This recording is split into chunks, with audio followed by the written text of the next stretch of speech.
I'm only 5 or 6 minutes behind.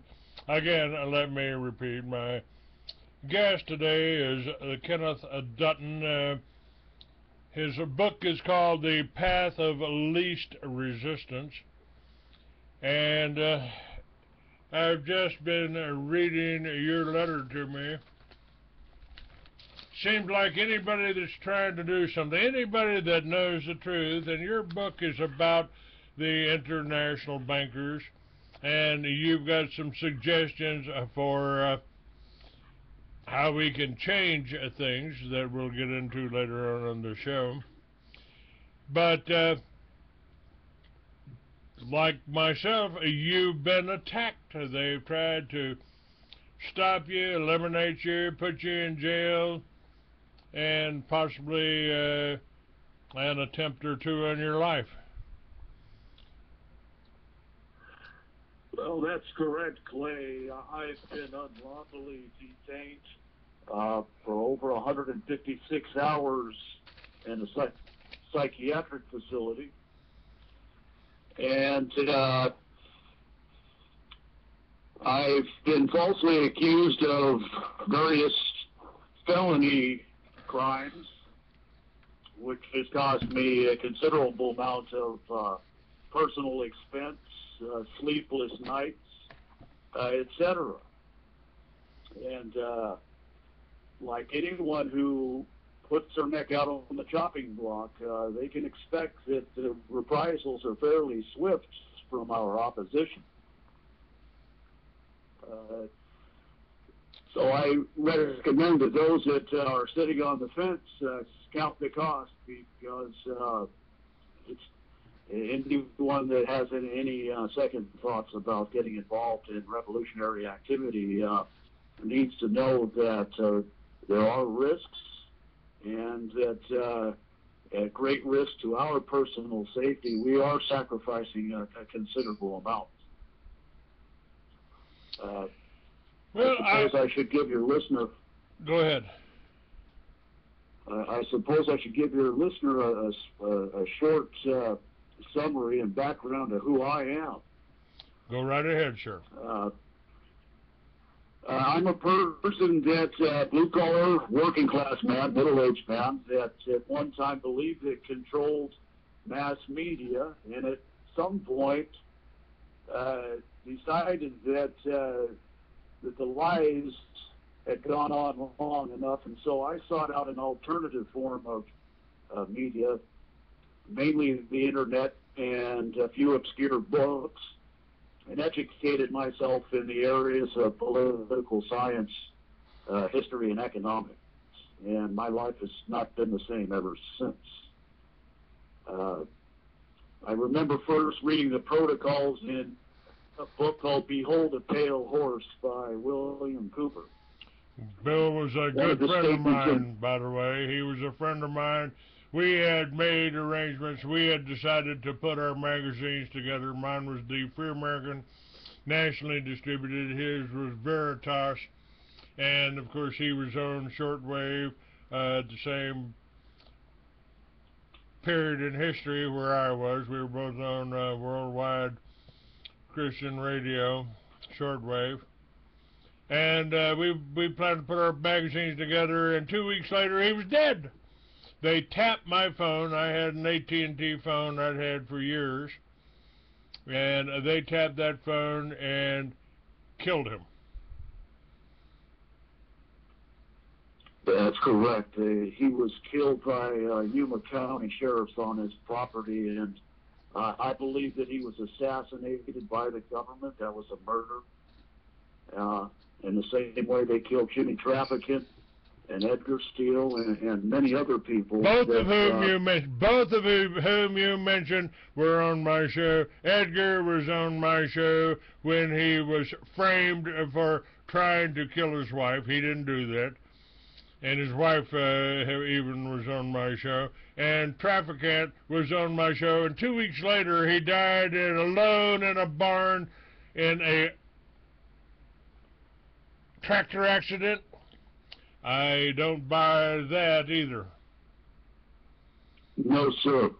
No, it's tough to believe, and so it demonstrates that we really are in a battle, and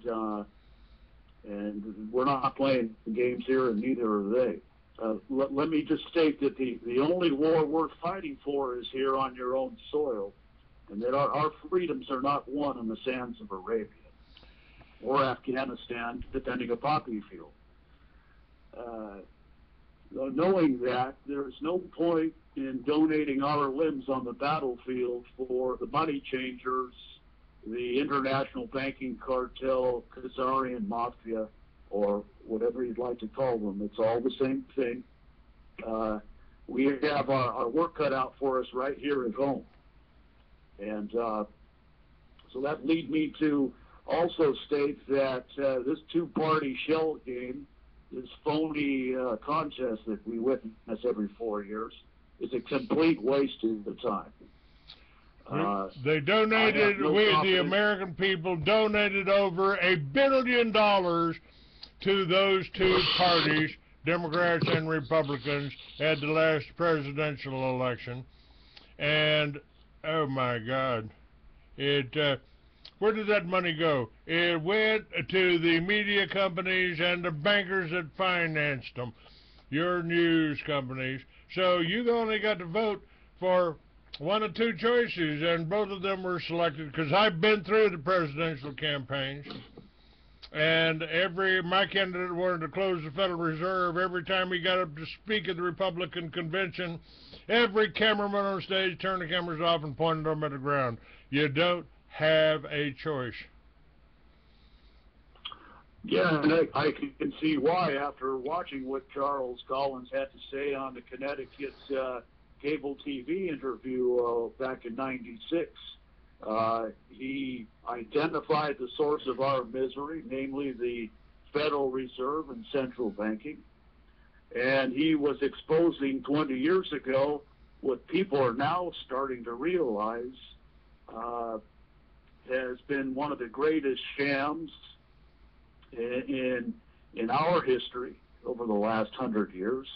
Something Ron Paul may have mentioned, but has done absolutely nothing about in his tenure as a Texas congressman.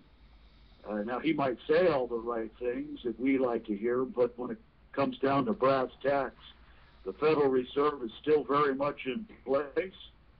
It's still in control of that fractional reserve fiat currency, which is nothing but monopoly money. And we can expect nothing but the same and worse in the future. Republicans and Democrats are two wings of the same bird, and that bird is a global vulture. And my hat's off to you there, Kenneth, because you're one of the few Americans that even recognizes the name of Charles Collins, because in two states, Maine and Michigan, they unplugged his microphone when he started to speak. And Charles and I were kept out of the Republican convention in Florida. I said, wait a minute, this is a presidential candidate. What do you mean we can't come in? Get out of my way. No, you're not. You're not allowed in this hotel. Well, sure. They obviously were trying to use strong-arm tactics with you in an effort to intimidate and quiet down the candidate that you had been writing speeches for and been a bodyguard. He had a very powerful message that they deliberately were censoring in an effort to continuing this hidden game with the majority of the public. And that's the same game they're playing today, although that's tougher to do now that we've got an internet that spreads information in a matter of seconds. So that internet is part of our solution, because now we don't have to rely on the controlled media to inform us on anything. In fact, I turned the television off years ago and refused to watch any of the Fox News and like that.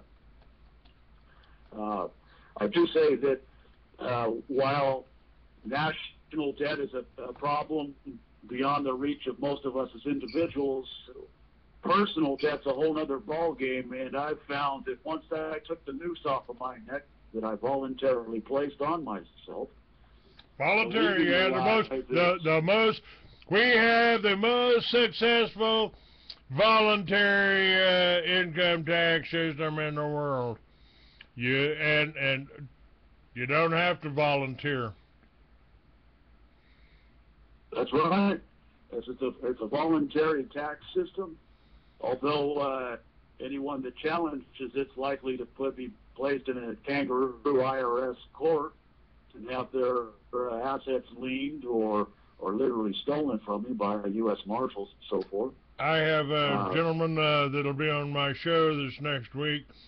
He wrote a book called Breaking the Code, and his wife was put in prison because she wouldn't denounce in the courtroom over some sham trial.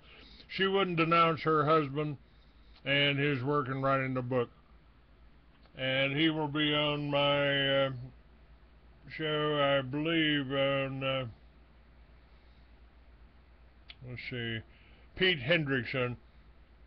Cracking the Code, I think, may be the name of his book. He'll be on my show on Thursday, June 25th. And his wife in prison for not denouncing him. Incredible, huh? Unflipping believable. What was it that she wouldn't denounce that was so offensive to the Montana government? He was basically saying the IRS was not legal and you didn't have to do this, and he was telling the truth about it. And in court, when she wouldn't denounce him for it, the judge put her in jail, and she is still there. I think she's been there for almost a year, but we'll get all of the details from him on Thursday. Okay.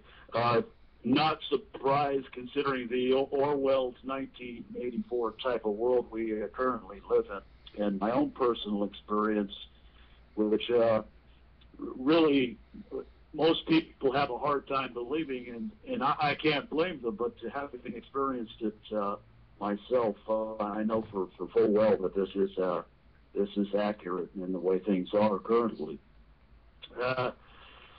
Above ground activity really puts a bullseye on our backs, and I recommend that any listeners stay out of organizations. They put you on FBI lists, and they make you a target, and more importantly, they don't accomplish a whole lot. What we're up against now is forcing most revolutionary activity to operate at periscope level and underground. I don't know why people are so scared of the word revolution. Our nation was founded on one. And it's likely there's going to need to be another one to straighten out all the mess that has taken place over the last century plus time. And anybody that denies that fact is simply burying their head in the sand and hoping the storm blows over, but that's a fantasy. I can also state that keeping an arsenal of firearms is a great way of having the law enforcement steal a lot of what you worked hard for. In other words, they have gotten around the Second Amendment with a variety of ways, and let me explain. If your girlfriend or wife says you've raised your voice or given a scowl or dirty look, you can very easily be given a restraining order, which now means your firearms have to be submitted to your local sheriff, police department, or in my case, any hold in excess of 72 hours or a 5150 hold is an automatic federal disqualification of gun rights. Well, this must have been written in Marx's Communist Manifesto somewhere to strip the the gun owners of the U.S. and any other nation from resisting this kind of tyranny. So I would suggest that you keep your firearms at a bare minimum, a shotgun, rifle, and possibly a sidearm tops. And not just 1,000 rounds of ammo per gun, because that's pretty tough to lug around in the woods if you have to bug out quickly.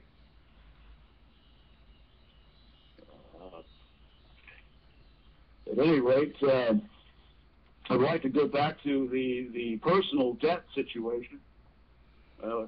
I discovered that when I eliminated personal debt, credit cards, mortgage payment, car payments, and so forth, that I now had a new sense of freedom and latitude to say what I wanted without worrying about the pressure of an employer and financial responsibility to be saddled with. And that really is the first step for every person to obtaining their own freedom. The bigger picture with national debt, we're going to have to address as a group somewhere down the road. I have to tell you that I kind of disagree. While I agree with everything you said, I kind of disagree with one statement, I believe, one term that you used. You talked about a revolution, a new revolution. And I kind of resist that because I don't think we're revolutionaries. I think we are patriots that are standing up for our Bill of Rights, for our Constitution. Now, the Constitution ain't perfect. It was written and had the influence of the bankers, the Hamiltons, you know, God bless Aaron Burr, who shot the son of a bitch and banker. But, you know, our Bill of Rights given us by Patrick Henry, that means that we're not the revolutionaries. These communist revolutionaries have come into this country, and I've told people, I've told my audience, my readers, that any time a communist or a fascist, totalitarian regime takes over, they go after three classes of people in order. They go after the farmers first, the self-sufficient family farms, because they don't want you being able to feed yourself. And two, they go after the intelligentsia next. That's people like you and I that have studied and are smart enough to know what they're doing to us. Therefore, we're a danger to them because we can tell others. And three, they go after the veterans and law enforcement that might still be loyal to the old regime. That's those of us that honor our oath to defend the Constitution against all enemies, foreign and domestic. That's right. That's absolutely right. And you made a good point about the farmers being the first on the list targeted by the communists.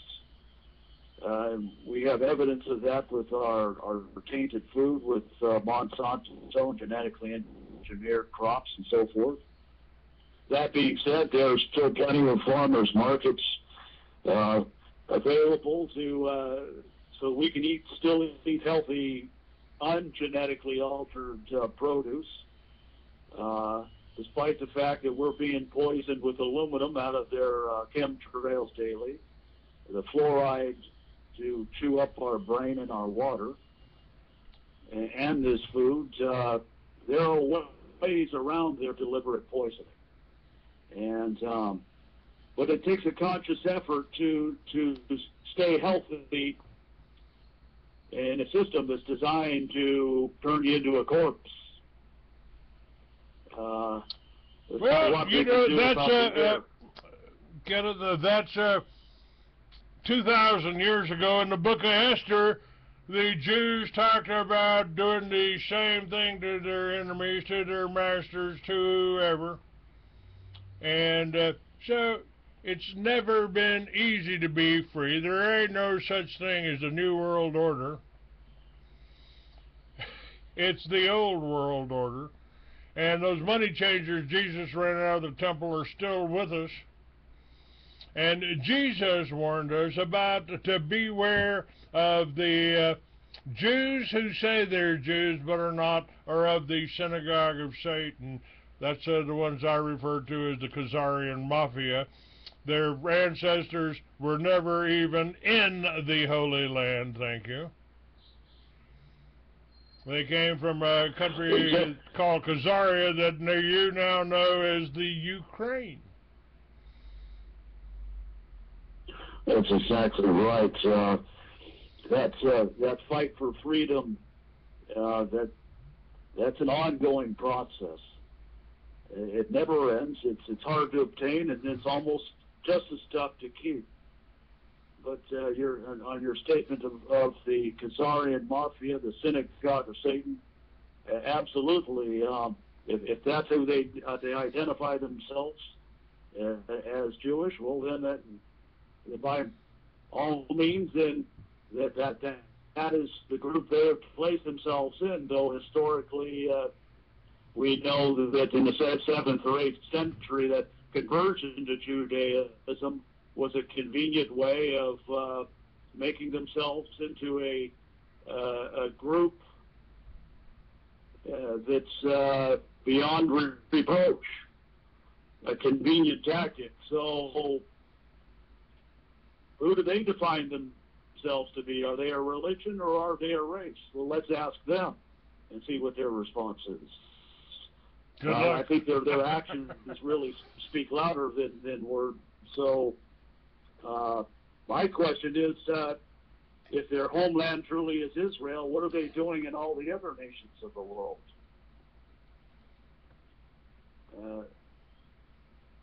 They've used the international banking cartel paved the way for the financing of Israel. Once they have the nation, they still insist on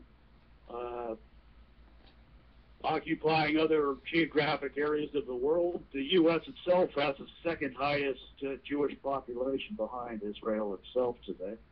So it should be no mystery that our government and our financial system represents and looks as it has been hijacked. Well, the Rothschild had their hand in the British Empire ever since the French Revolution, ever since Napoleon.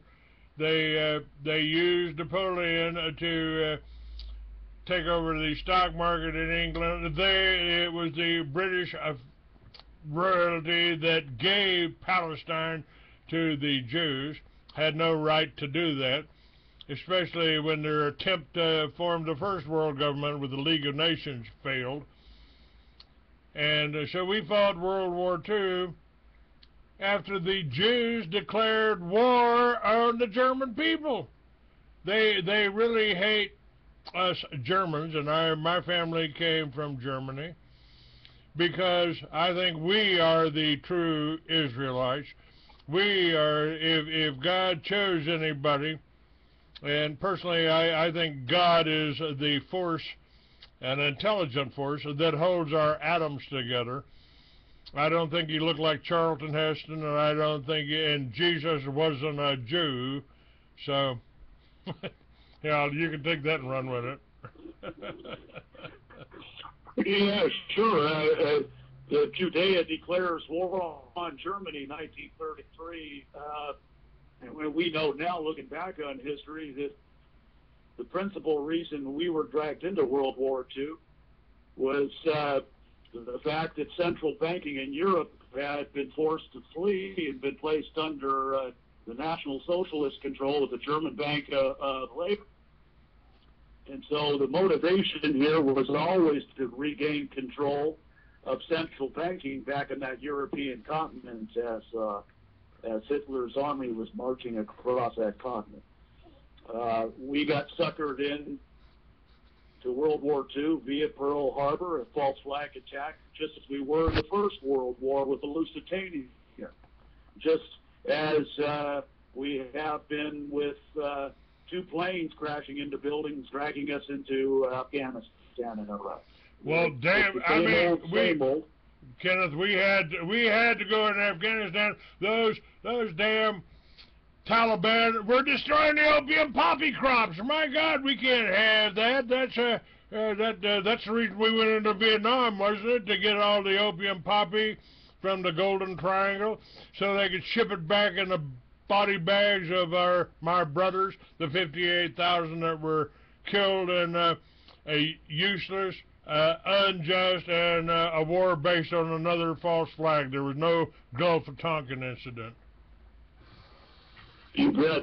Just another means of controlling the world's heroin supply. With the Taliban lighting those opium fields on fire, I suspect that the Bush crime family saw their profits plummeting, and it made their move to see to it that those troops were over there getting their arms and legs blown off to continue that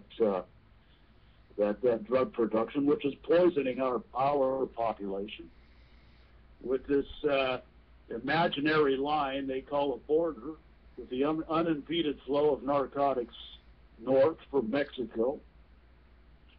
If anything, and their behavior demonstrates that they have no concern whatsoever for terrorism. With our flank open, with this war on terrorism, it's like the same faceless enemy we saw in the 80s, the war on drugs. What they really mean to say is a war on patriots and anybody that objects to their criminal activity. If we can, and in my book, Mystery Babylon, The New World Order Unveiled, I printed what the information I got from about Operation Watchtower.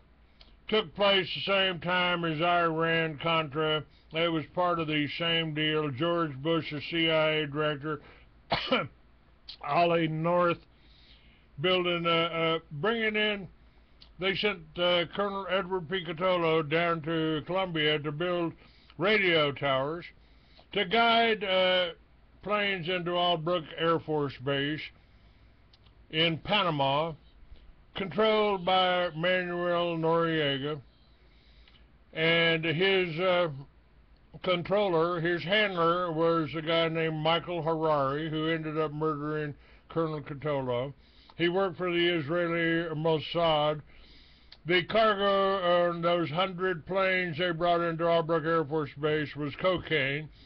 They transferred the cargo to a pilot named Barry Seal, who I got to meet. That was pretty interesting. He brought me a nice bud of Oaxacan. I just didn't know at the time that he had a plane load of cocaine that was destined for Bill Clinton's Mena, Arkansas, sitting over there at Love Field.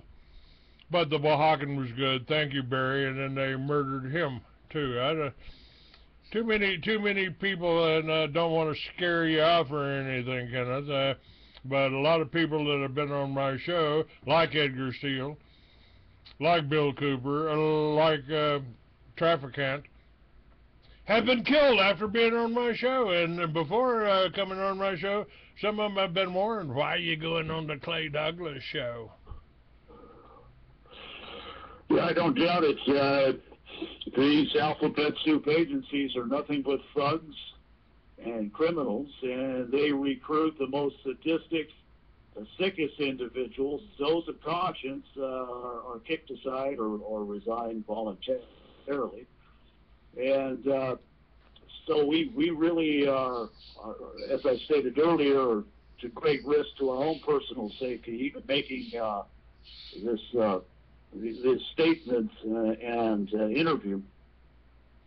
But nevertheless, I refuse to be pushed around by a bunch of drug-dealing thugs and criminals, and if that is the price that's paid, so be it. I'd rather die on my feet than live on my knees. That's just how I feel personally about that. If the rest of these cowards want to try to hide in their houses and hope that the FBI and the feds and so forth are going to go away. They're in for a rude awakening, because the day is coming when they'll be rounded up into these FEMA camps like cattle and slaughtered.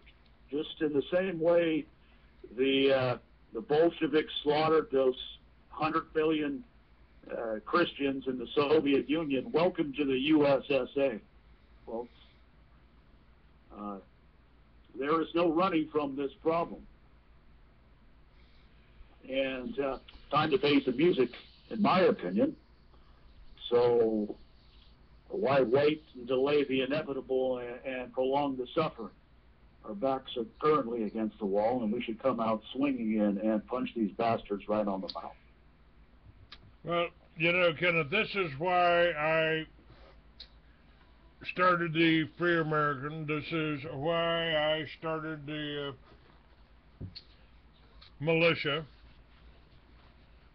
And I wanted to prevent that. I don't want to see America. And I believe they've actually murdered more Americans in the last 50 years than they did the Russians. And especially if you add up the 60 million children that we've killed with abortion and abortion doctors, and then toss in all of the people in the hospital and the doctors that have been addicted and fed the prescription medications that we can thank Big Pharma for, and add the genetically modified foods and the fluoride, and you know that chemtrails, when they spray the chemtrails, the aluminum over the water, and it mixes with the fluoride, aluminum in the water, it intensifies. So we have more cases of dementia, of Alzheimer's, and you know, who knows what the other side effects. We may have lost more Americans in the last 50 years than the Russians or the Chinese. And I think the Russians and the Chinese may have woken up to what the communists were doing to them, because they're starting to kick them out. Putin may be our salvation, not our enemy. And you know, I'm suspicious of anything the media tries to demonize. The Russians are coming. The Russians are coming. My film, True Face of FEMA, also had Colonel John Brinkerhoff lecturing law enforcement and telling them that this next war, this war on terror, which is a war against anybody that doesn't want to go along with the international government of the bankers, by the bankers, and for the bankers, we're the enemy. And that's what Colonel John Brinkerhoff told us in my True Face of FEMA film. We're in for a long war, and this war is going to be fought on American soil, and the enemy's weak. The enemy doesn't have tanks and planes and helicopters. The enemy he's talking about, folks, is you, the American people. And now we're waking up this morning, we woke up this morning to explosions. We got explosions from Jade Helm. Jade Helm has been happening for 2 days now, right here in Big Spring. I have to say I don't know a whole lot about Jade Helm, other than the fact that I've been reading it's some kind of a military training exercise, or so they say. So they say. Back to the poisoning and the wholesale slaughter, I agree with you completely. This is a different type of murder. It's not a bullet to the back of the head in a Siberian gulag someplace. It is more subtle. It's more covert with the mercury in vaccines. I just watched your video there on the Capitol at Sacramento. With all the children now with advanced autism, the quadrupled rate of neurological problems like Alzheimer's, directly attributed to the aluminum, the vaccines, the mercury, etc., and the poisoning. They're accomplishing the same effect 3- or 4-fold without being too obvious, without bulldozing the bodies into mass graves. And I have to say that Putin is probably the only nationalist leader on the face of the planet that seems to be looking after the benefit of his own people. And but it sure came at a heavy price after the 90 years of suffering under communism, the heavy-handed tactics of the hammer and sickle. So simply they've exported that to what I call the USSA today. You've got a nationalist Russia. By no means do I see them as an enemy, though the Obama administration and government most likely do. This Jade Helm situation with the explosions going off, what's your take on that and the reasoning? I believe it's to condition Americans to seeing troops on the street, to seeing tanks on the street, to seeing UN vehicles are running around, and we're actually put in a position here where when we see troops on the street, these are our children. These are our children. We can't just run out and shoot them. They're wearing a U.S. uniform, and I suggest that you do what I do with these church-going Judeo-Christians, who I think you might as well say, "Oh, I'm a satanic Christian." Thank you. You got a Masonic cornerstone on your church, and you think the Jews are the chosen people. You're as deluded as the Jews, who have been programmed to think they're a superior race. They're not.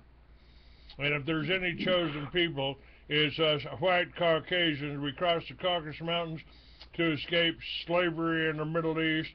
We turned left, we became Germans, we became Frenchmen, we became Englishmen. And they've been trying to go after us ever since. Ever since. And they look at us as their eternal enemy. They call us goyim, or cattle. And this conflict will go on till the end of time, until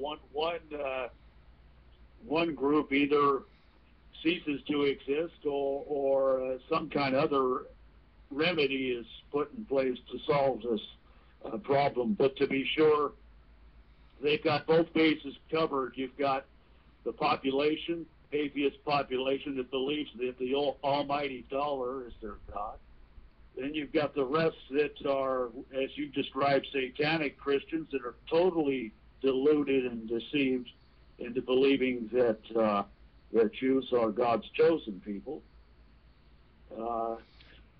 So they've got the bulk of the majority hook, line, and sinker, to be sure. So, but the good news is, and it's not all doom and gloom, folks. There is some light at the end of the tunnel and silver lining of this cloud. Globally, if they want global resistance, they've got it. And this is no longer isolated to just one or two nations, but the entirety of the North American continent, Europe, and Australia are pushing back. And that's the best news that I have to offer at this time. A lot of these nations, the people are waking up. They're seeing the third world immigration, the floodgates opening into their countries, and they're tired of it. Well, they did the same thing to the Russians, Kenneth.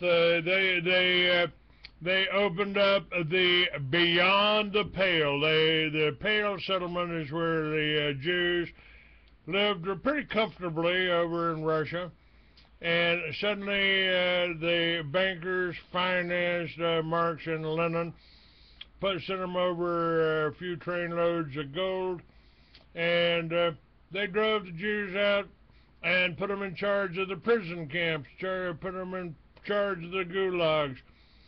And as Andrew Schwarzenegger, as he said, they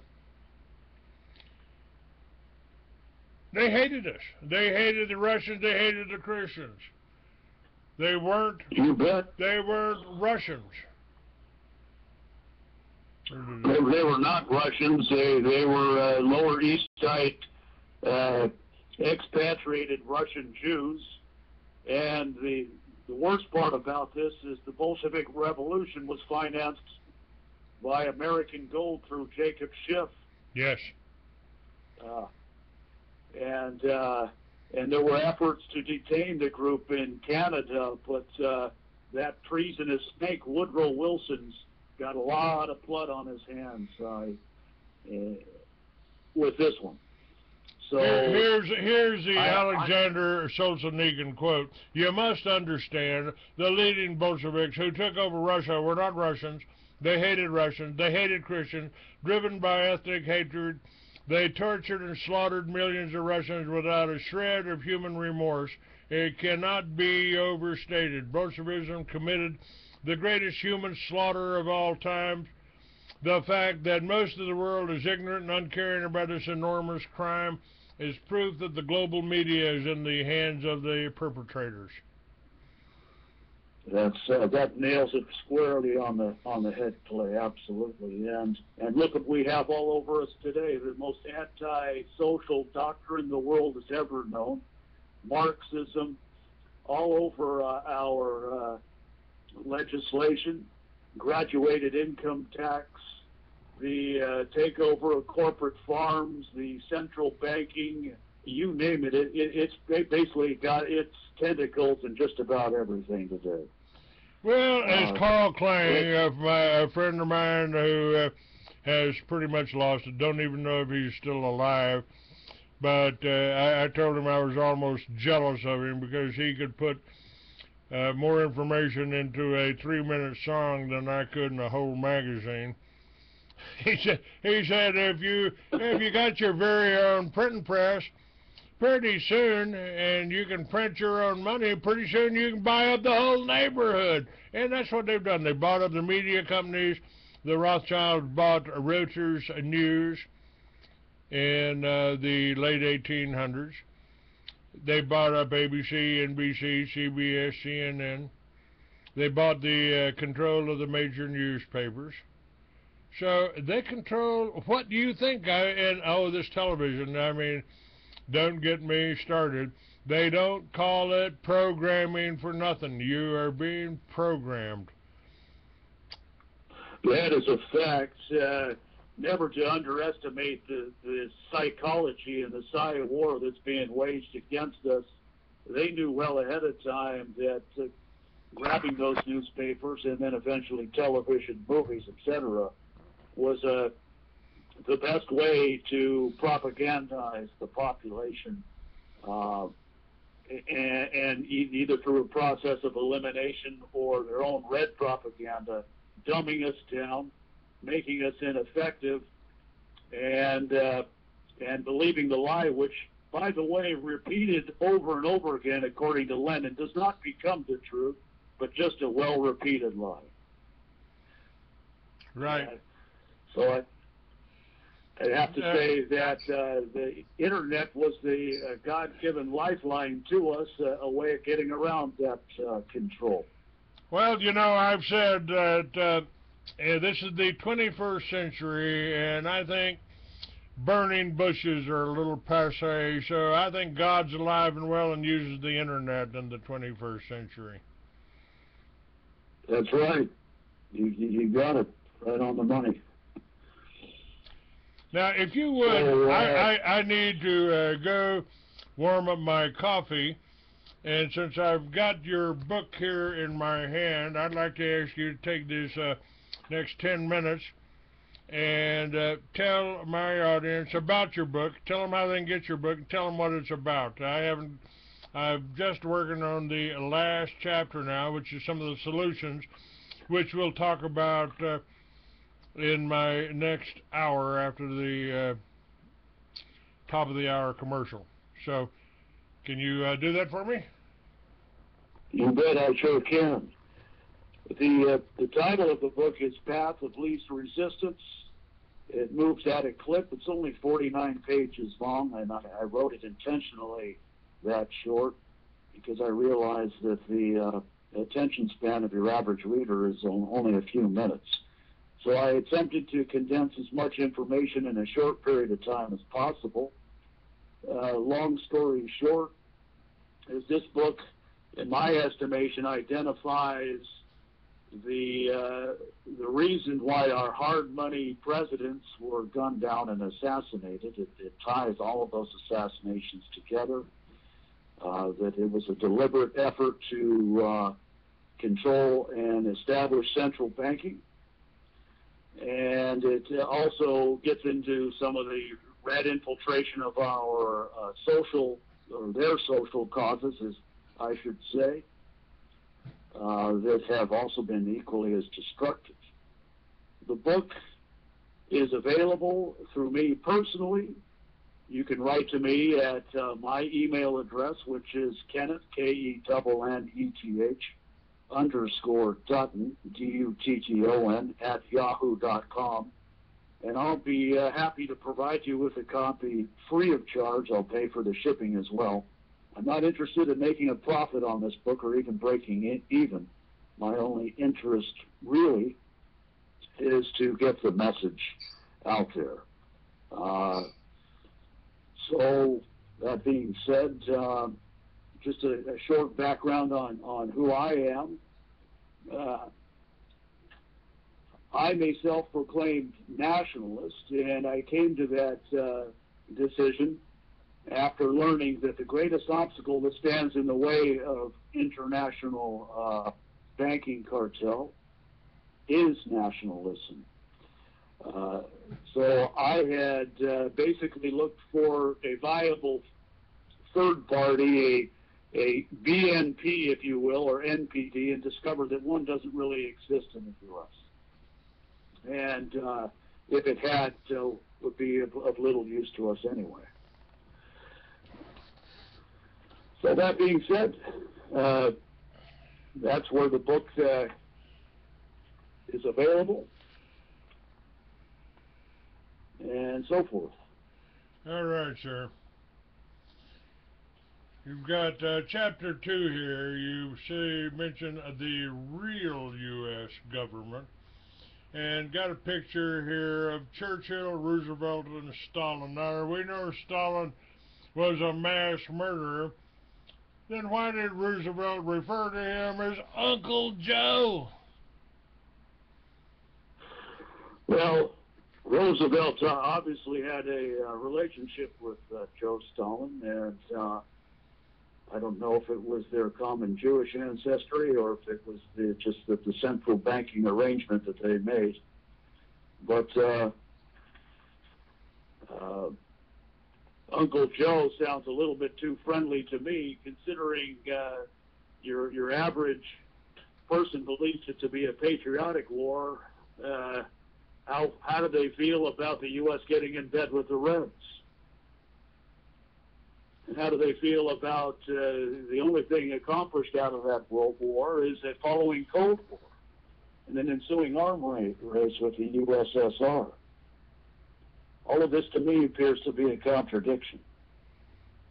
But as Charles Lindbergh was booed off stage for attempting to dissuade World War II involvement, just as they had smeared McCarthy with the Red Scare when he attempted to sound the alarm with the communists in Hollywood and in government, people like yourself and me are also slandered and defamed by various groups and individuals that like to take pot shots at safe distances. The ADL listed me, and they're armed and dangerous for starting the militias. They just didn't tell anybody. They, and they probably raised millions of dollars from that, Americans, by making Americans afraid of the militia. without them understanding that the militia just is them. Me, you, them, anybody between the ages of 18 and 45, the governor could call us up anytime. And I started the militias in New Mexico in the governor's office. That was Governor Gary Johnson. He should have been president. He ran for it against Barack Obama and McCain, I think. But you never heard about him. He was a libertarian candidate, so they didn't want you to know about it. And, you know, the libertarians have been put down for advocating the legalization of marijuana. Colorado's done it, and they're making millions off of the taxes on a plant that God gave us. And in another 20 states, I did time for marijuana in Texas. Well, we can get you 7 years, Clay. If you go for a jury, you might get 99. And now today, if you bribe a doctor, if you pay a doctor, they'll give you a prescription for it so you can smoke it legally. That's right. Going back to this ADL, I call them the Defamation League because their full-time job is nothing but defaming groups and individuals. I find it highly unlikely that there's coincidence that the Federal Reserve and ADL were both founded the same year in 1913. And I believe that the rape and murder of Mary Fagan by Leo Frank may have been their reason for founding this group. But I suspect that a greater reason was the anticipation of backlash against Jewish control of the media, government, and financial institutions. And so in anticipation of this, they knew that they would need a PR campaign and organization to bullhorn and shout down people that visibly identified the problem and object to it. It's personally, I think the answer, if you can get by all the programming, you know, that they used for to create the war on drugs, so they could arrest Americans for something they got in their pocket. Oh, what's that? Oh, boy, you're going to do some time there. You're going to go to work for IBM for 25 cents an hour. We used to charge the Chinese, accuse the Chinese of sending products over here with slave labor, but Hewlett-Packard and IBM use prison labor. I don't know what it is, 25 or 50 cents an hour. And they're creating stuff for your computer. Now, in the end of your book, you talk about some answers. And there are answers out there, folks, but you got to lose the programming. I believe that we ought to have real free trade. I think you ought to tear down the fences between us and the border, replace it with tables, and let the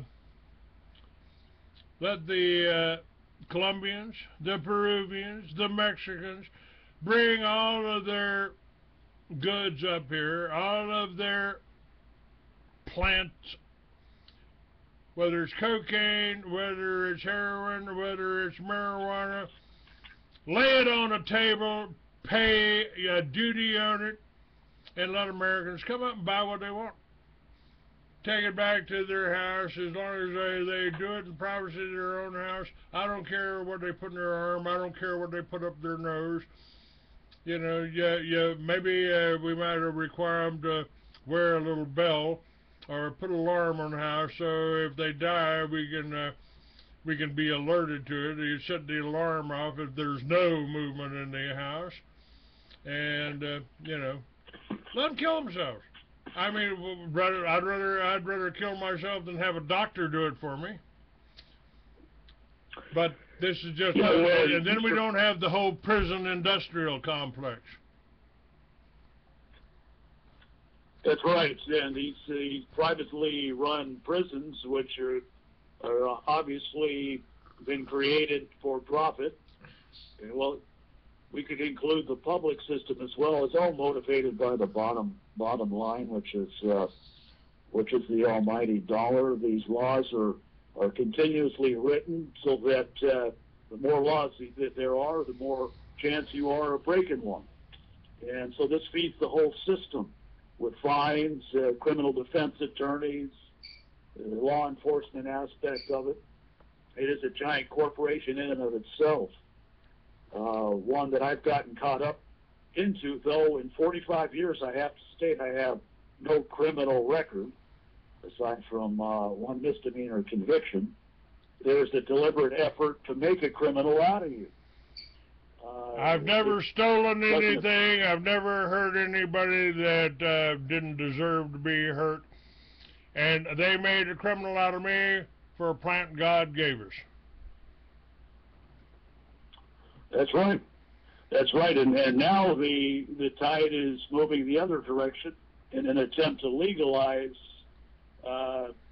what was formerly illegal, and I suspect that's motivated out of greed and money as well, mostly. Yes, it is. Yes, it is. And well, I do. Yes, sir. Go ahead. I'm sorry. Go ahead. No, go ahead. Go ahead.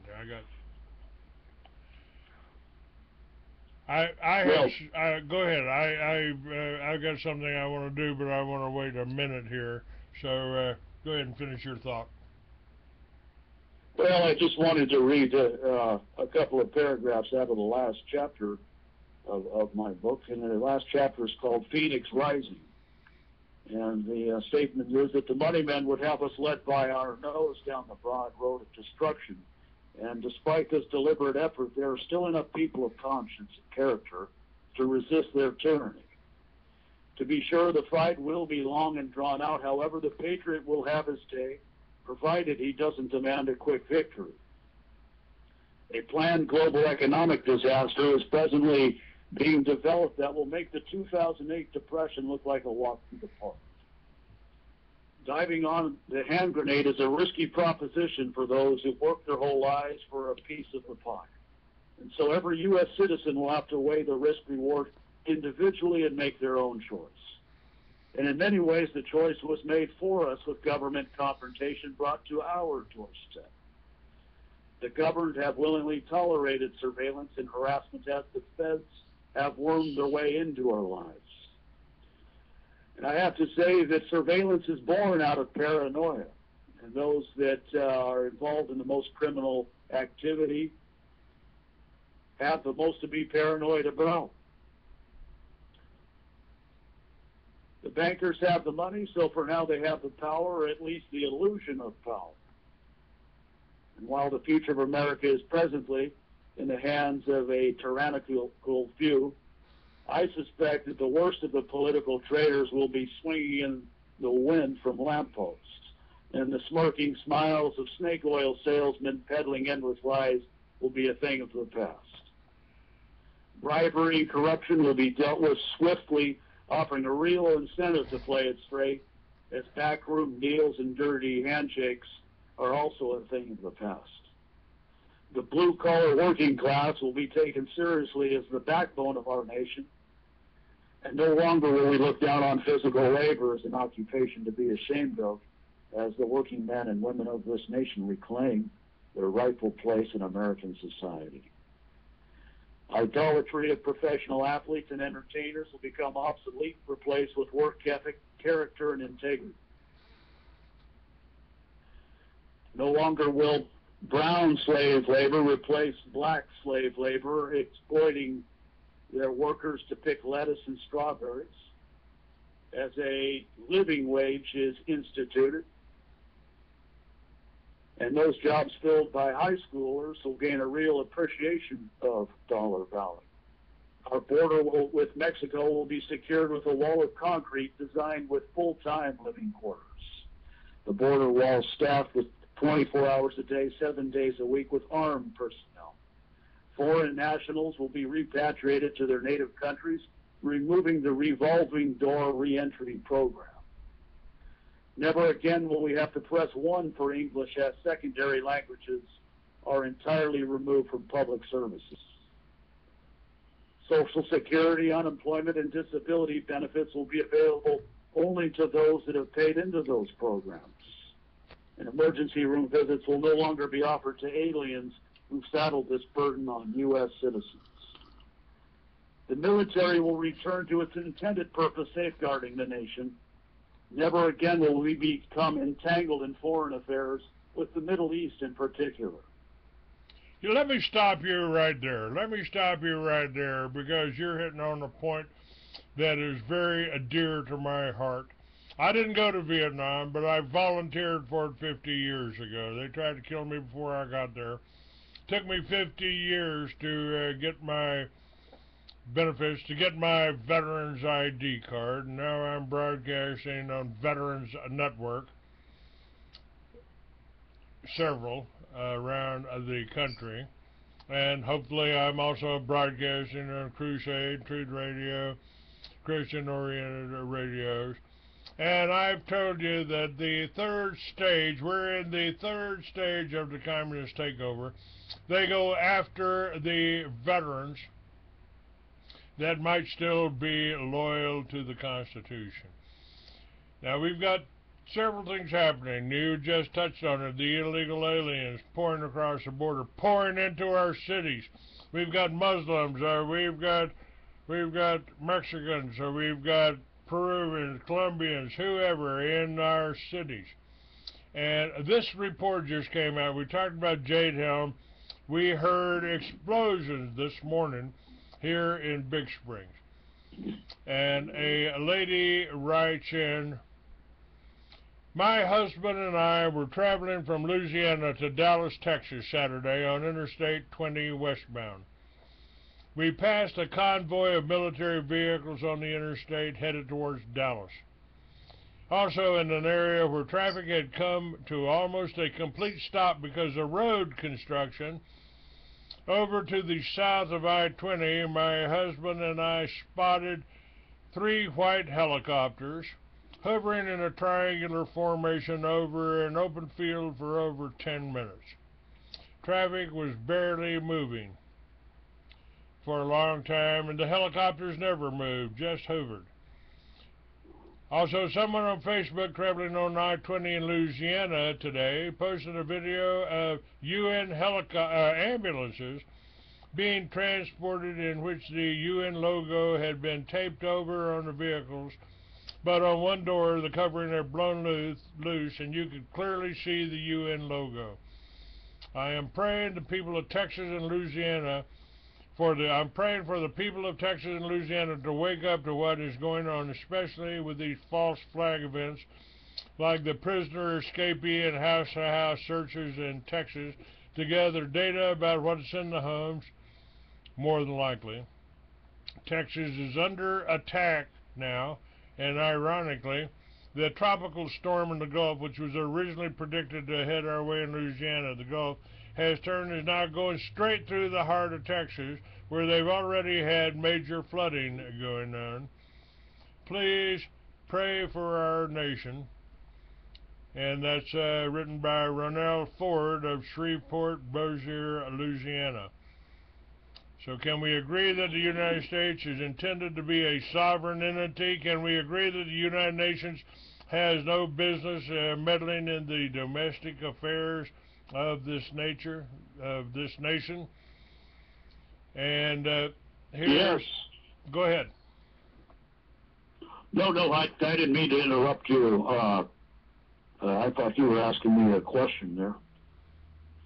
No, can we agree that the United Nations, we've been talking about the United Nations and warning about that for at least 20 years, that I've been doing this radio show and publishing my magazine. And here's a picture of the UN vehicle with the paper blown off of it. So that's all happening. That's going on right now. Yeah, I don't doubt it. I suspect that they would have to use foreign troops or United Nations troops that have no loyalty or any empathy, I should say, for the population, that would have no qualms squeezing the trigger on this population. And I think that would be difficult to accomplish with the U.S. military that has family and friends and so forth here in the country. I could be wrong about that, but the taping over of the UN logo there on the van doesn't surprise me. Now, I guess the question I have is, are these explosions mock explosions, or are they really detonating off buildings and so forth? I would say they're mock right now. Again, this is, I think this is conditioning. I think they are getting you people used to hearing explosions, so we don't go out and get in the car and drive around and try to see what they are. So, again, I don't know. But, folks, I am a veteran, and I am trying to get support, because I've kind of got PTSD, not from combat necessarily, but from the fact that somebody keeps trying to kill me. Somebody tried to kill me in the Army. Somebody tried to kill me out of the Army 10 years ago. I don't know what government. I don't know who it was. Maybe it was all just an accident. Maybe trafficant. It was just a coincidence that he was killed 2 weeks after he was on my show. But there are too many veterans. Now, a long time ago, 15 years ago at least, I came up with the concept of Liberty Villages. I think having a homeless vet is a shame, and more than that. I don't believe they ought to be any homeless vets. And I'm going to the VA center. I'm passing out my cards. I'm talking to people. The workers at the Veterans Hospital can't access my site because I'm blocked in libraries. They try to tell them it's a porno site. I should go home and check out my site. It's not a porno site. And Ann Wolf has just done something, and it really moved me today, because I'm going through all this. They promised me a pension 50 years ago. I never got it. And so I'm going through all of that right now. And a lady of mine sent me this clip by Ann Wolf talking about our veterans, talking about supporting them, and it really hit me, Kenneth. I mean, I'm listening to this, and at one point in there, they put up, I'm not sure if she said it or just put it on the screen, but they have designated my birthday, June 27th, as PTSD Day. So let's listen to this for just a second. 7 minutes.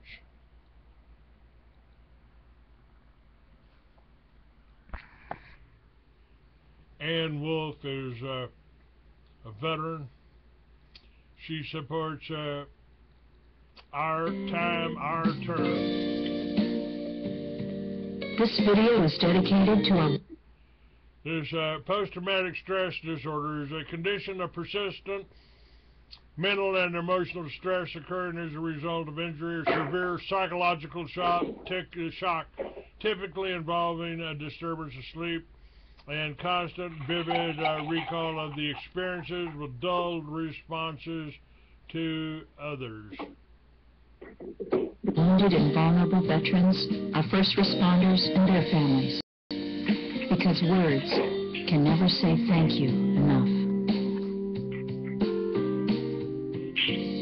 I begin with the words of Joe Doyle, Marine and Vietnam veteran, who currently devotes himself to healing work as a facilitator for other veterans still recovering from PTS. He shares, I have been working with other combat PTS vets for the last 4 years, and that has been an awakening and an opening for me. I've carried this for almost 50 years, and for much of that time, I shut it down. What has unfolded is that I've been living between two worlds, with only a foot in this one and the rest of me in a time and place that no longer exists in a physical sense, yet whose existence is eternal for all who have fought. It has been said that the greatest war story ever told was by a captain in the Confederate Army during the Civil War. Quote, in 1863, we all went up to Gettysburg, and some of us came back. That's it. Except for the details. Well, for us, the same could be said of Nam, 1959 through 75. The details. Those details. Maybe PTSD should actually mean post-traumatic stress details. Somehow, we can't seem to speak of the details, at least not to others. Yet we live in these details, the dreams, the flashbacks, the internal conflicts, and the judgments. We can't tell our spouses any details. They won't love us. We can't tell our children. We'll scare them. We can't tell Dad. He won't get it. And certainly, we can never tell Mom. She just wouldn't believe her baby could do that. Yet those details constantly scream within us. They scar our dreams. They open the wounds fresh every night and every day. We hurt. The details hurt. And we can't share them, but we can, and we do, spread the hurt around to others, not in the details, but by avoiding the details. We use our anger, we use our rage, we use isolation, we use booze, drugs, and we spread more hurt. And our loved ones can't understand. They don't realize that there's a mountain between us, and the only way to ever cross it is to go to war. We need to have a voice with people who understand, a place that's safe, and there are some. Here's one of those places, and there are others. And once we have told the details to those who do understand, to those who will help us bear the burden, as we also listen to them as we share their burden, once that is done, the healing can start. We can cut the mountain down to a small hill. I would like to share a thought that truly helped me go to the wall for the first time ever in 2012. I had never gone, for I feared the ghosts that I would find there. The word of wisdom came from my wife, but it's for all of us vets with survivor's guilt and that deeper guilt that we never speak of. She told me that the dead have no ill will towards the living, and I knew it to be true, for I was the one who had been carrying all those details. The dead had gone beyond the cares of this life, and they were really in a better place. I went, I cried, I healed some more, and after there seemed to be fewer details inside me, my prayer is for all to work out the details. Thank you, Joe Doyle, for your words of insight, and many of us here in America, growing numbers of us here in America, are praying that prayer with you. Because for our combat wounded, or for our first responders who have sustained injuries in the line of duty, they and their families face more than just recovery from what appears obvious to the eye on the outside. But in addition to the adjustments and challenges of recovering from catastrophic injuries, many struggle for years with the haunting memories of what they have seen or of decisions they have had to make in facing the enemy or in saving lives. Those who have served in harm's way have seen the worst of what life can bring, and they have done what they can to act and to endure under extreme conditions. They have had their turn in hell, and now it's our time to extend a hand of fellowship and to be there with our hearts, our time, our listening, our prayers, and our resources. We can fill in where so-called government agencies are failing, and we can appeal to our officials with relentless persistence to demand the best for those who have given all. We can be a voice for our military and first responders who have more than earned their time of rest. As their bodies and souls heal, this is the least of what we can do for our brothers and sisters. And yes, they are our family, because though they may be strangers to us at first, we must consider that we were strangers to them when they came to our aid, going where angels fear to go, to rescue or to serve. And now We must be the angels for them and be ready to go where God leads us, offering our love and warm smiles to the souls of those who are tired but have much to offer us as they recover. The truth is, we need them. We need their insight, their wisdom, and friendship. And we need to let them know that the world is waiting for the special gifts they bring, as well as the courage they will continue to inspire in us. My friends, we are in this together on planet Earth. Let's really be a team for each other and for the sake of love.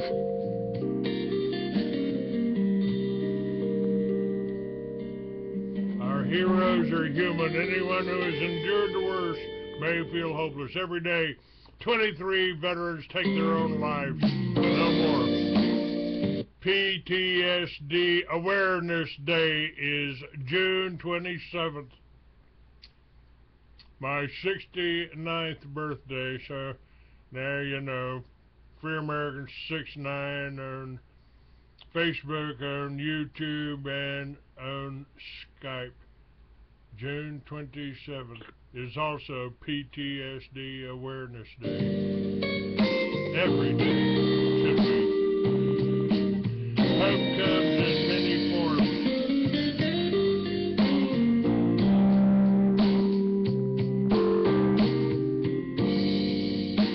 No more suicide. What do you think, Kenneth? Well, I think that one of the greatest travesties regarding our veterans is the poor treatment they've received regarding PTSD after their sacrifices for the nation, returning home to a VA hospital, to a medical staff that most likely has not seen any time in military service, and passes them around like a cheap whore from one physician to the next, with no regard whatsoever for their missing limbs and their psychological problems that have been neglected, and most likely has a direct cause to this high suicide. Well, they are not the best trained doctors, I can tell you that. I had a earache, a pretty severe earache, and I went to the VA to get it checked out. The woman was a foreigner. She didn't speak very good English, and she gave me a prescription for some medicine to get the wax out of my ears, but it didn't help. I went to an emergency room. That didn't help. I went to a urgent care, and they sent me to a specialist over in Midland, about 40 miles away. I went there, female doctor, looked in my ear, took a pair of tweezers, and pulled out one of my little rubber earbuds that had somehow got embedded in my ear. 3 doctors, 2 hospitals, they couldn't find it. She found it, pulled it out, and I didn't have an earache anymore. So Wow. I am not, I am not too impressed with the matter. What, you got those little things you look in your ear with? You couldn't see a black piece of rubber in there? I somehow have that hard to believe. So I got to meet all of the coordinators and the office managers and everything of a number of hospitals when I went back to raise hell about their quality of service. Yeah, healthcare is a whole other issue. I call Kaiser the Kmart of healthcare, and I suspect that the VA hospitals are not too much better.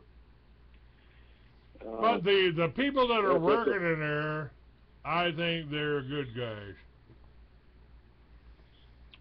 Yeah, Lynn, I did try ear candles a long time ago, but They don't work well on plastic, so.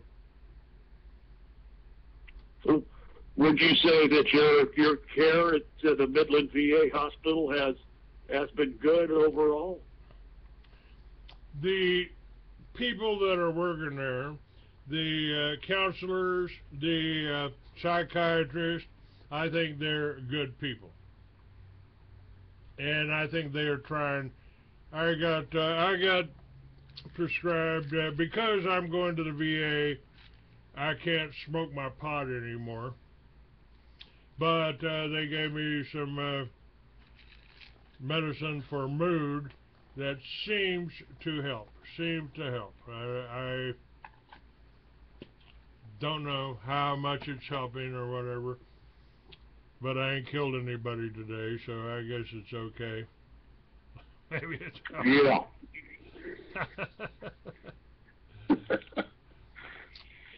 And I'm not particularly depressed today, so somewhere we're making some headway here. And folks, that's correct. You want to send me a birthday present like Kenneth did, you can go to freeamerican.com and make a donation. Or you can go to shop.freeamerican.com and get PDF copies of some of my books. I've got now, I don't know who you are, Jimmy the Creek, but Scumley ain't calling in. I ain't talking to Scumley. I ain't giving assholes a venue on my show. Why should I put somebody up that doesn't help, doesn't want to do anything except put me and my guest down? I know. Scumley ain't coming back on my show, ever. But I will be happy to give you his phone number, and you can call him up if you want to waste your time talking to an idiot. You know, you can do that. We have chat rooms up here, and we've got some people that have been listening for years that go there, and that's why I keep them open. A lot of guests won't even target because they hire these people. They hire these people to come in and monitor the show and tell them, you know, what I'm talking about, so they can try to use it against us. So we had a gentleman, If Americans Knew, Allison Weir. She was on my show 3 or 4 times over the last 2 or 3 years.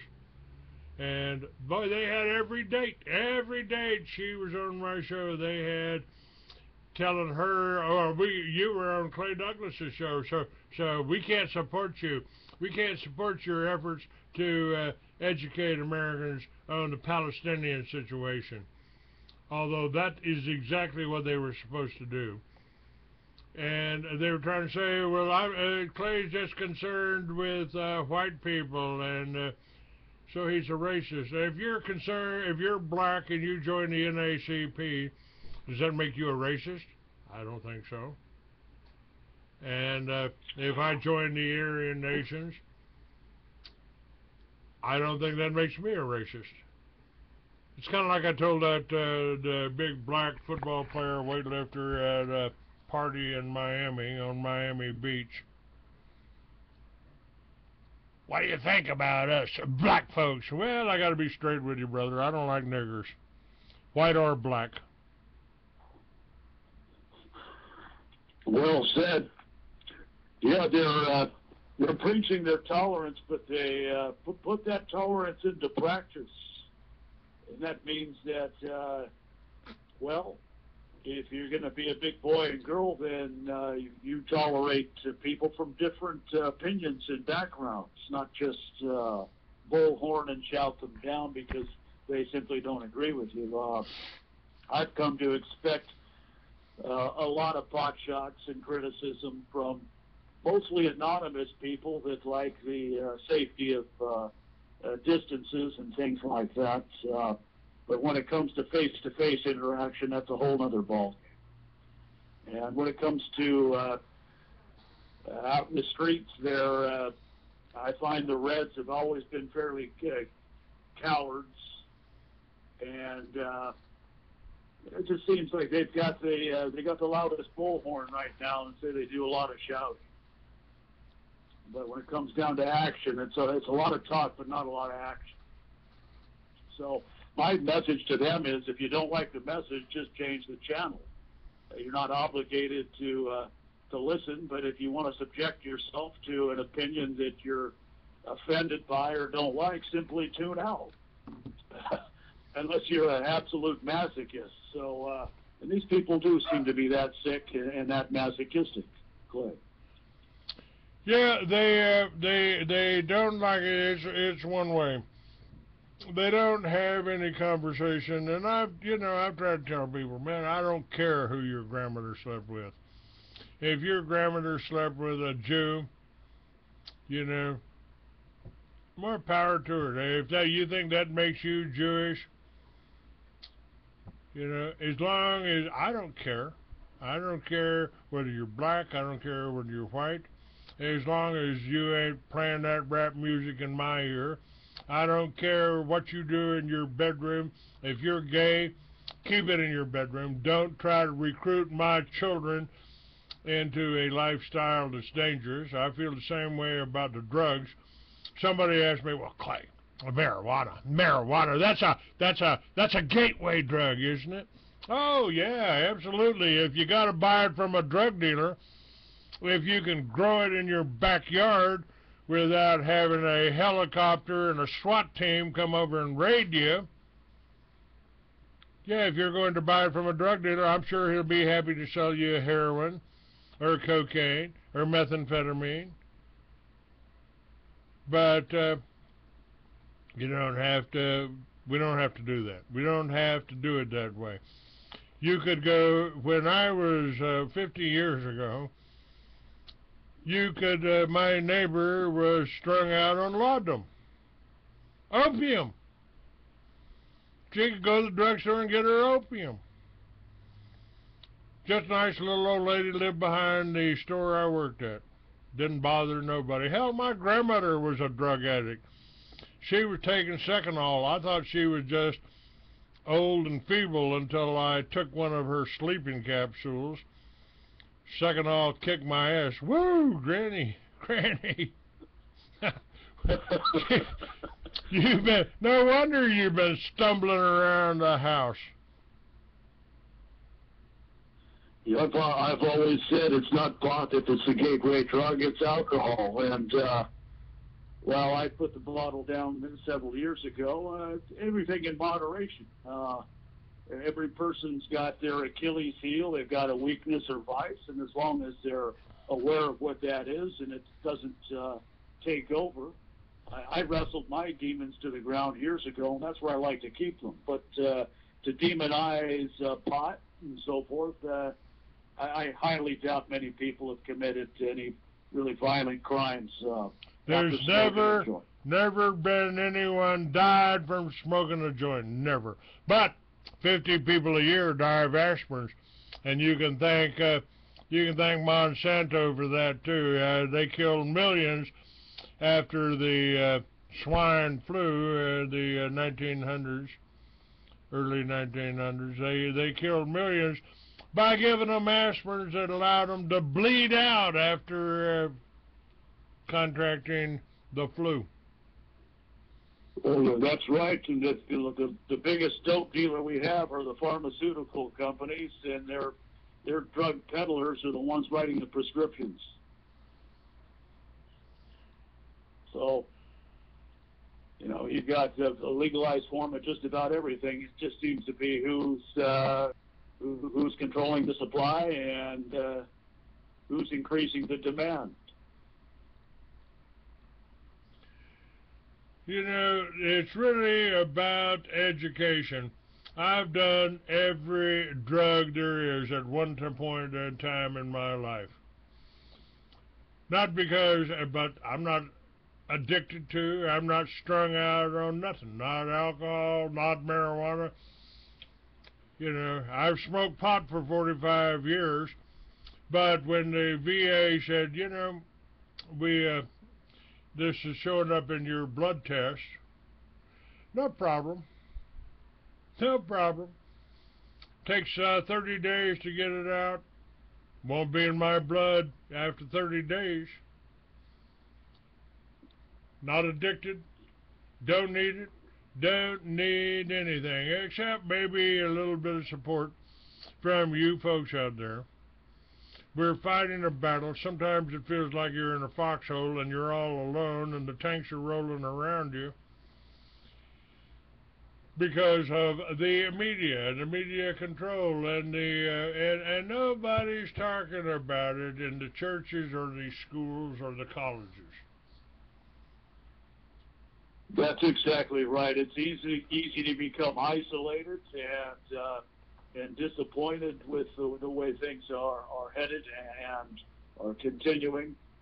And I relate to that completely. At times I became a prisoner of my own home, and by choice, because I felt that everywhere I went that there was nothing but harassment and problems, and that in an attempt to shut the world out, I was really depriving myself of social opportunities and so forth. We really need to be more vocal and supportive of people that got the courage to speak out, and put their head on the chopping block, so to speak. And I think the more that people do that, the more they realize they don't have to be muzzled or whisper something under, quietly. This is the land of the free. You have a right you're entitled to speak your mind. And we should exercise that right while we still have it. That's what I've told people here.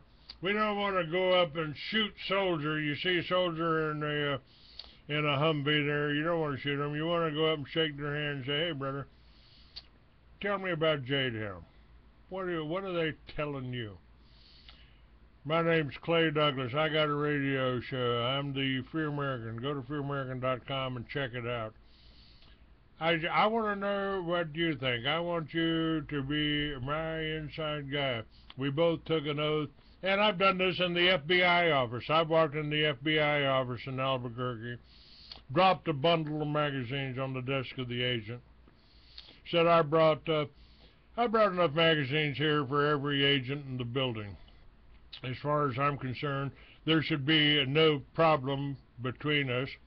We both took the same oath to defend the Constitution against all enemies, foreign and domestic. I brought enough magazine for every agent because I want you to know who I am. Oh, we know who you are, Clay. We know who you are.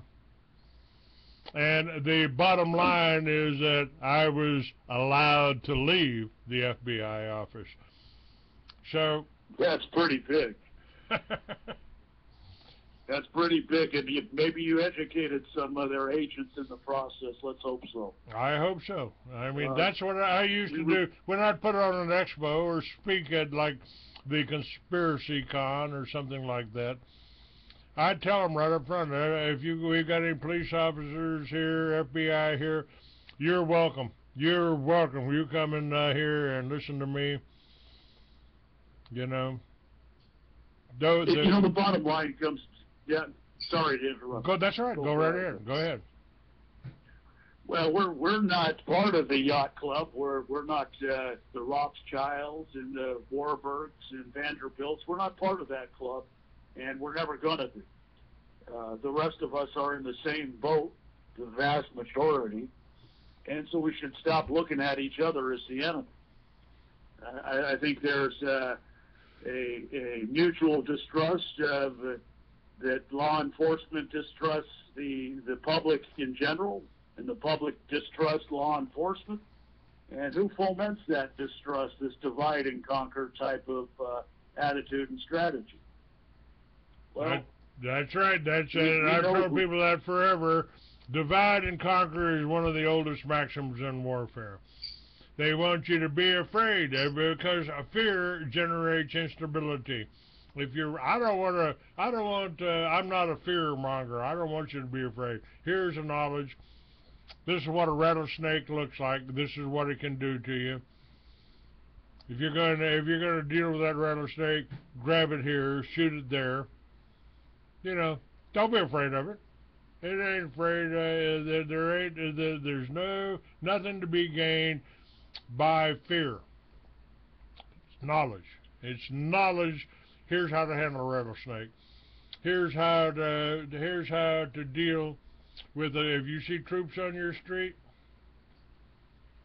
what are you doing, boys? I in Miami, I woke up one morning early and there was a bunch of cops in my front yard. I just walked out and said, "Hey guys, what's going on?" Somebody stole a car and we think they're over there across the street. And I said, "Would you mind like hiding behind that tree instead of my truck? I don't want to get any bullet holes in my truck."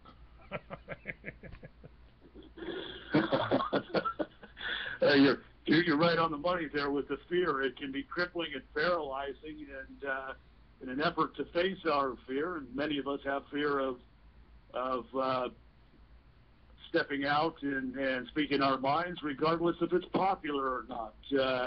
I've never been one to be concerned about what other people think of me.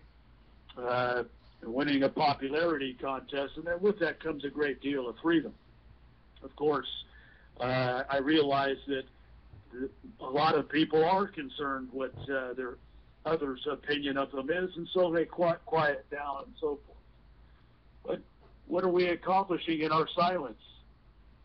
Well, the answer is absolutely nothing. I'm glad you brought that up, because one of the ways that they rule over us is by consensus.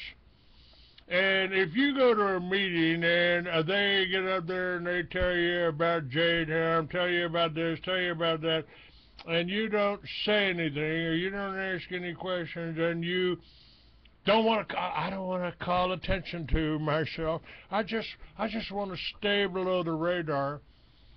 If you do that, you become part of the consensus. You become a part of their plan, and they want to tell you that that you're supporting them. You're supporting them. No, you're not. Your silence equals consent. And that's the most important thing. Don't be afraid. I stood up right after the city council meeting. I shook hands with some of the city councilmen, and I went up to the mayor and I said, "What about Jade Helm?" "Well, I come on by my office, Clay. I got a lot of information on that. I'll be glad to share it with you." "Thanks, Mayor." I know they met here. I know that I've got films of the guy promoting the whole Jade Helm experience here. "Thanks, appreciate your cooperation." That's the way to handle it, folks. Right. It ain't an us and them. It's just us. And it just us. Justice. That's what we want. I don't want to hang anybody. I don't want to shoot anybody until I give them a fair trial. And if you're going to give somebody a trial, you better have all of your evidence and all of your facts in line.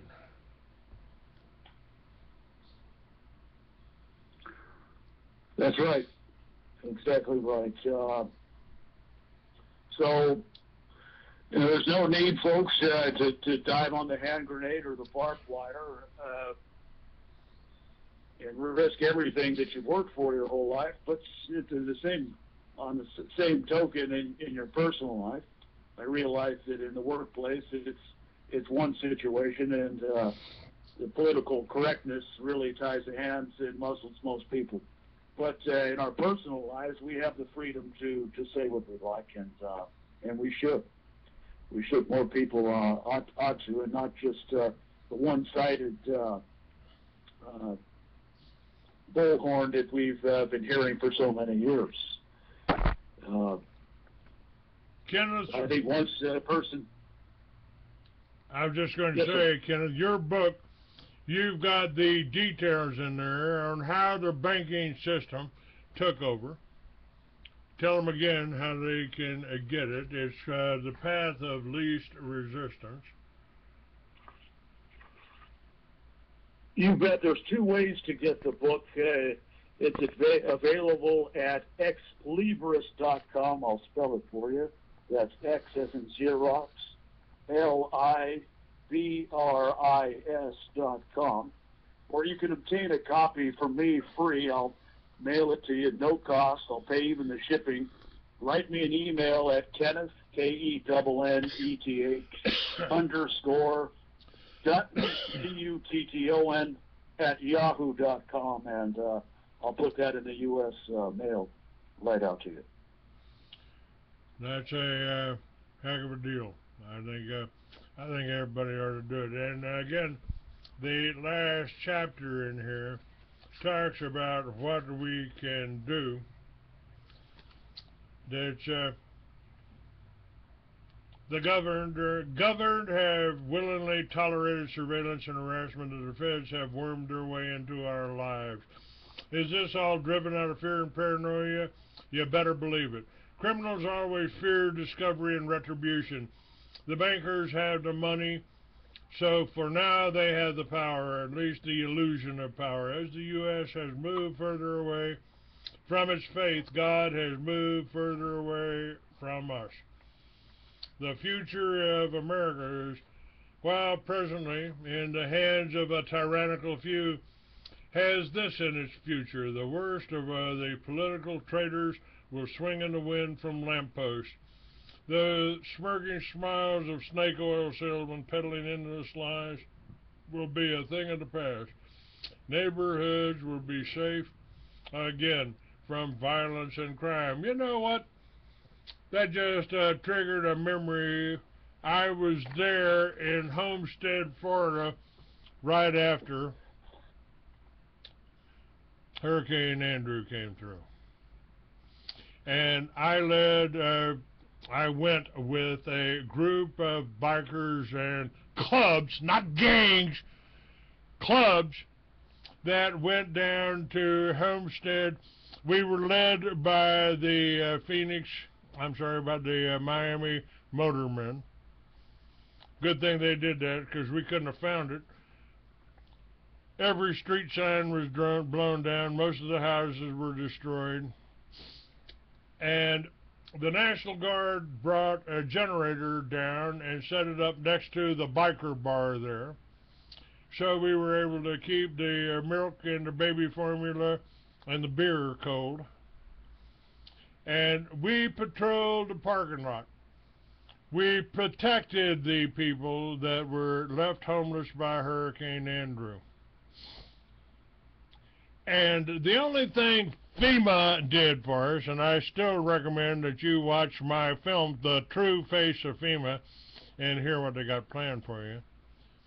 The only thing FEMA did was come around and take the bodies hanging from the lamppost of the looters that tried to steal from the biker bar and the people we were protecting. I had to go up to the motormen when we got there, because I told them in advance, I'm going to be photographing this. So I'll be passing you up, taking pictures, and then dropping back and probably doing it a couple of times. Okay, Clay. We got to the biker bar down in Homestead, what was left of it. And I went up and shook their hand. I said, boys, I just want you to know you made a dream of mine come true. I just wanted to thank you. What was that, Clay? What was that? I said, I always wanted to blow by a bunch of cops at 100 miles an hour and not get a ticket. Thanks.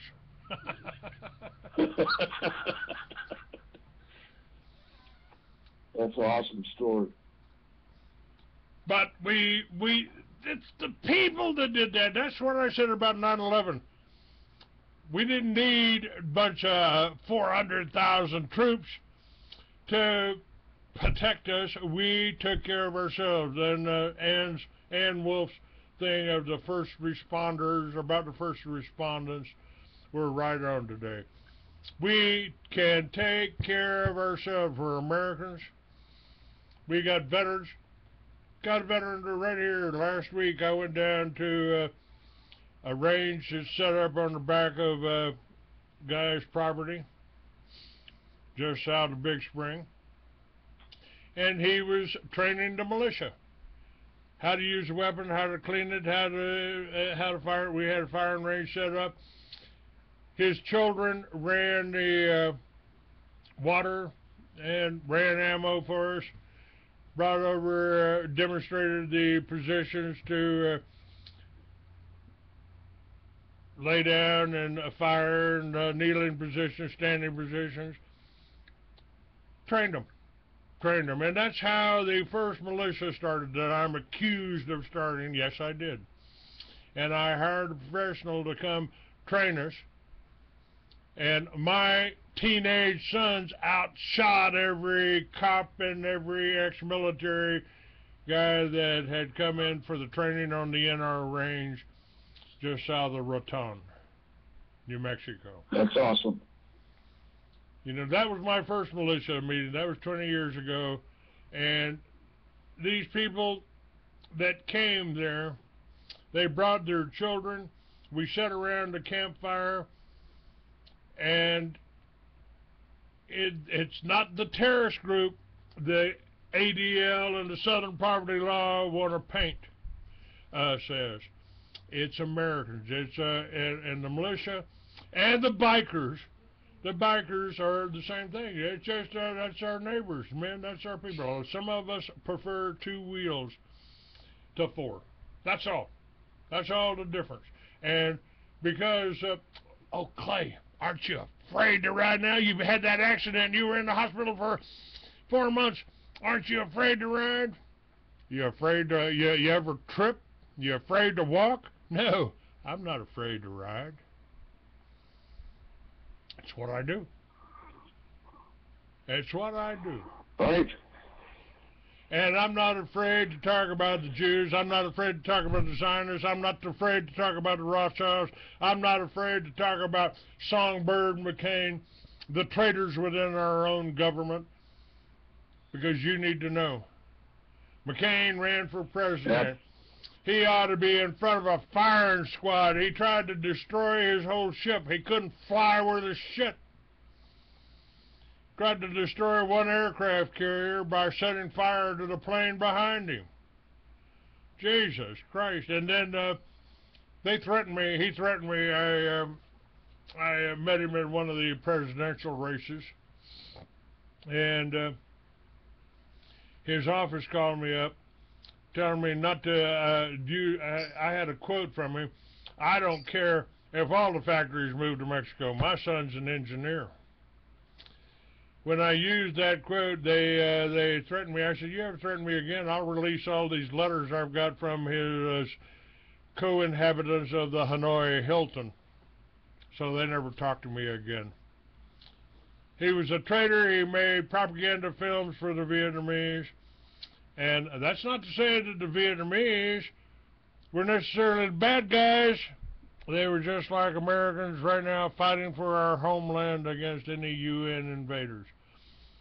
We had no right to be there. There was no Gulf of Tonkin incident. We weren't at war with the Vietnamese until we came there and tried to occupy their land.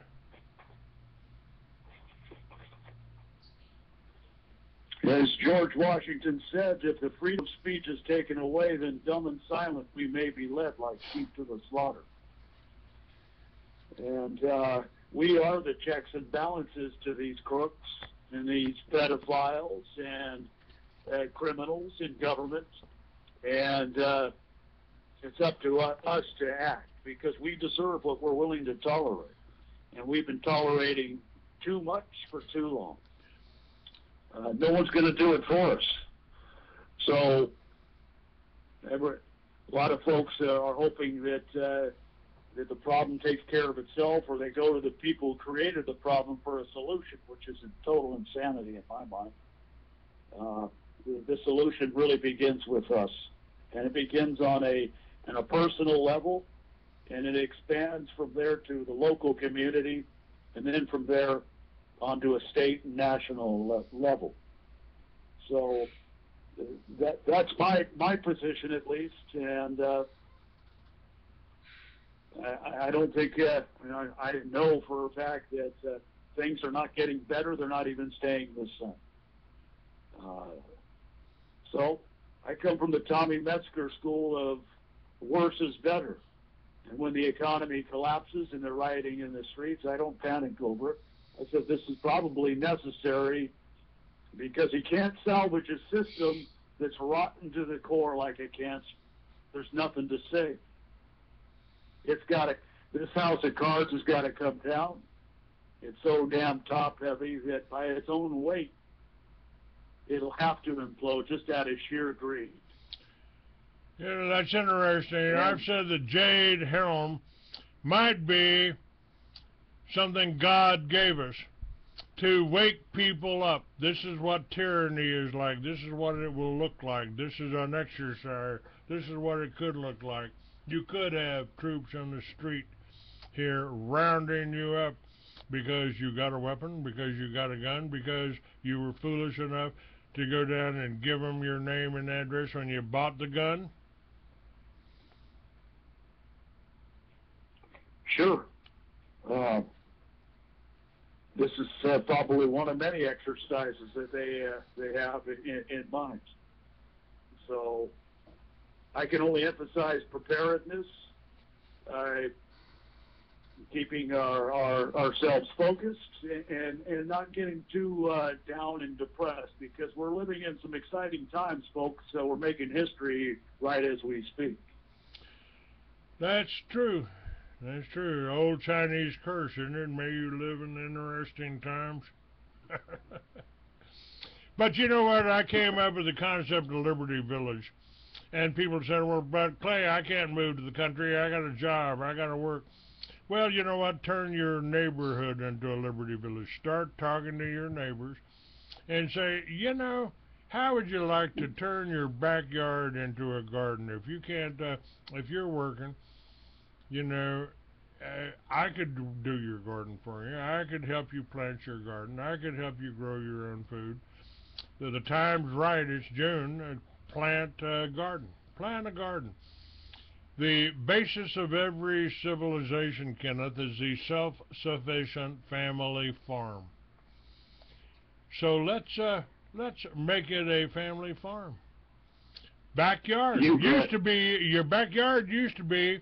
Now you can put solar and wind on your roof right now. You don't even have to sell it back to the city. You don't have to tell them. Just generate your own. Pay a smaller bill. Pay a smaller bill. Grow your own food. If you can feed yourself, you can grow your own food. You don't need Monsanto.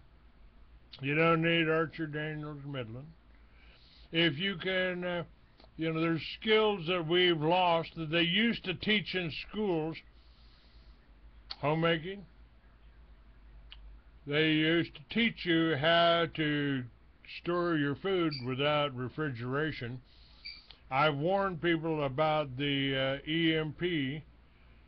It could happen any time. Your government has told you it could happen at any time. Start making preparations now, in case it does. Absolutely. You know? Absolutely. Storage of water, food, if you can dig a well on your property, if you have property. But even in an apartment in the city, you can put your herbs and your vegetables and little potters on the windowsill there, and you know, there's still a ray of hope to remain as self-sufficient as possible and not have to depend on anybody, especially the government, when all things go to hell in a handbasket. Absolutely. More than Kenneth, I want to thank you for being on my show. We're almost out of time. And I will put links on my site to your Ex Libris account. People can go there. And I'll put your P.O. box. You said you'll send it to them free. So I will...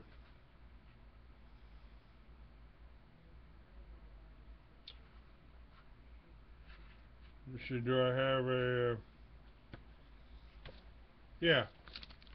Do you want your